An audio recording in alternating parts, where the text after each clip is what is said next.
In high school, I wanted to not be in Catholic school anymore, and so I begged my mom and kind of like, you'll save money, like let me go to like high school, public school. And so they allowed me to go, and there was a Chicano like retreat that they were having, and Self-Help Graphics was doing a presentation on art. And I remember a couple postcards I got were like Frank Romero, Irena Cervantes, and some other artists that I was like, wow, this is really cool, like an art center in East LA that had Latino Chicano artists. Self-Help was in East LA. We would never go there. It was a myth, it was a legend. Self-Help was far deep East LA.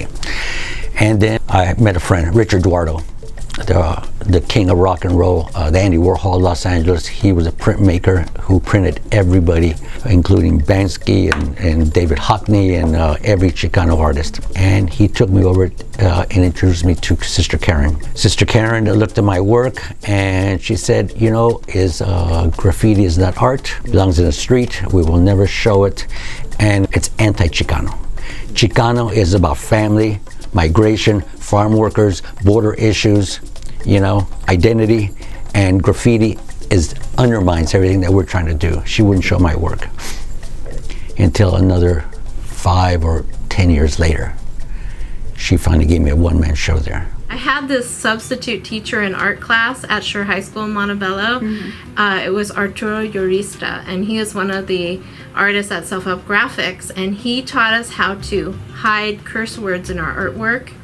And I thought, oh my God, he's so cool. And it's just like a chance thing that he was our sub that day, but it really brought me in, you know, to the place, and I used to go there a lot, and we started taking workshops there. They were going to do a Dia de los Muertos procession from Evergreen Cemetery to Self-Help. And I got there and I saw these crazy people painted like skulls and skulls going up and down. And I look down and I see I'm standing on my grandmother's grave. I can't even believe it. I showed my mother a picture of that. She went crazy. What are you doing? That's pagan. It was pagan, but it was fun. That was my first taste of self-help. I worked there, like I said, almost 6 years, and I was able to participate in not just one atelier, but several different ateliers. So the other, purpose it served is to create an amazing atelier program that really put self-help graphics on the map, not just locally, nationally, but internationally. So when it first started, there was a printer by the name of Stephen Grace, and he and Sister Karen, talked with some of the different artists there, and came up with the idea of creating the atelier program.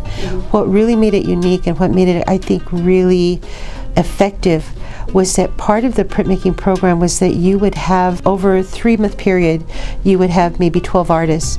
And what was really important was that it was mandatory for the artists to come and meet every time an artist finished their print. People would share their process, again, many different styles, many different techniques, and so you really had an opportunity to learn not just the content and the different ways in which to work, but the different techniques. I remember Magoo used to have groups in there, Mental Menudos, where we'd all talk about who we are, what our art is about. I think self-help brings those questions. It helps the community artist understand who they are. That was 2013. I did a piece titled Balam Huipil Remix. So Balam is the jaguar, and that's a term used in Yucateco Mayan. So basically it's my take on like ancestry, spirituality, like on a global context, as well as like modern times and us as people. So I feel like in our own survival as people is that we're warriors. Like we wouldn't be here standing if our ancestors didn't survive, right? And coming out of the mouth of the jaguar is Hob, which is love for Arabic, and then peace in Farsi. The bottom band is about what connects us and grounds us. So for me, it's like using our bodies as transportation. Then the last band is about, it connects us to nature. So the birds are giving the blessing. Those are 2 quetzal birds that come from Guatemala. Next to that is the 4 directions, and the water is life. And then our pollinators pollinating the plants for our own survival. Because if we don't have water and if we don't protect our pollinators, we're not going to have life. The director at the time was Tomas Benitez. He said they were going to try to do a big print. The sheets of paper were 4 feet by 6 feet. And would I do a serigraph? Well, hell yeah, I was painting murals which are a lot bigger than that. It's called Bolero Familiar. One of the items in that print is a Black Panther. Everybody in East LA had one of those on their coffee table. And it had this slinky look like it, and it had little green eyes. My cousin Diane came and saw that print and said, my God, there's Joe, there's Eddie, there's Lefty, there's Grandma, and there's me. I knew I got it just right when she went through the cast of characters. The hours spent processing that piece, I would put down the Mylar and say, I'm gonna paint the yellow color. Well, here's a piece of yellow right there. Let me put that, and I paint that with black ink. And pretty soon I have all these odd-looking black spots. And what those are, you get a photo emulsion on a screen, lay that on there, suck a vacuum so it doesn't move, and you create that screen. 18 of those. That print took at least a month. The symbols in this piece represent some of those really important icons or symbols that I was discovering for myself. So I'm holding a mask, and it's a reference to the interior and exterior, how we see ourselves, how people see us. Self-portraiture to me was really important, just in terms of, not just exploring my own identity, but acknowledging my own value as a woman in Chicana. I didn't see a lot of images of women, especially like myself growing up. It is a personal, self-portrait, but you're also creating resonance. People look at things and they're able to connect to the experience, hopefully. Everybody loves the Dodgers, and the Dodgers are a really important part of Los Angeles. But Dodger Stadium is built on the site of Chavez Ravine, which was an early example of basically people being moved off the site to build against their will. And so it's like gentrification, basically. It's supposed to serve as a reminder of what's happening now, and it's happening in Boyle Heights, it's happening all over Los Angeles. Originally it was a large sculpture piece that I did, and then photographed it, and then the negatives they just give you as a reference, because basically you have to redraw the whole thing over and over on layers of acetate.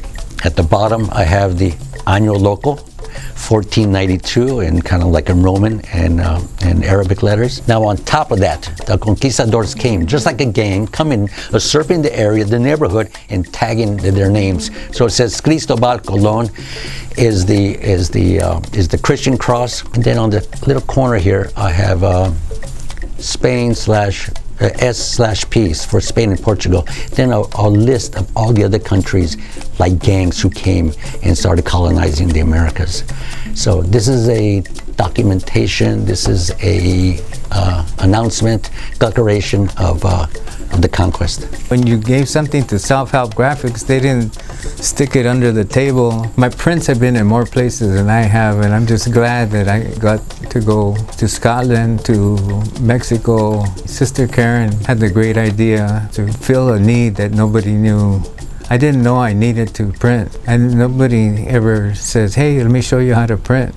Self-Help did. Just the idea of being able to function as a arts organization and a nonprofit arts organization and still exist over 45 years, that in itself is really a miracle. I mean, if you look at Day of the Dead, it started with Self-Help Graphics, and now it's like, it's like everybody's doing Day of the Dead. And it came from an art center that was very passionate about bringing arts to the community. And for myself, I don't think I'd be standing here the person I am today if it were not for Self-Help Graphics. In the beginning, nobody believed in Chicano art.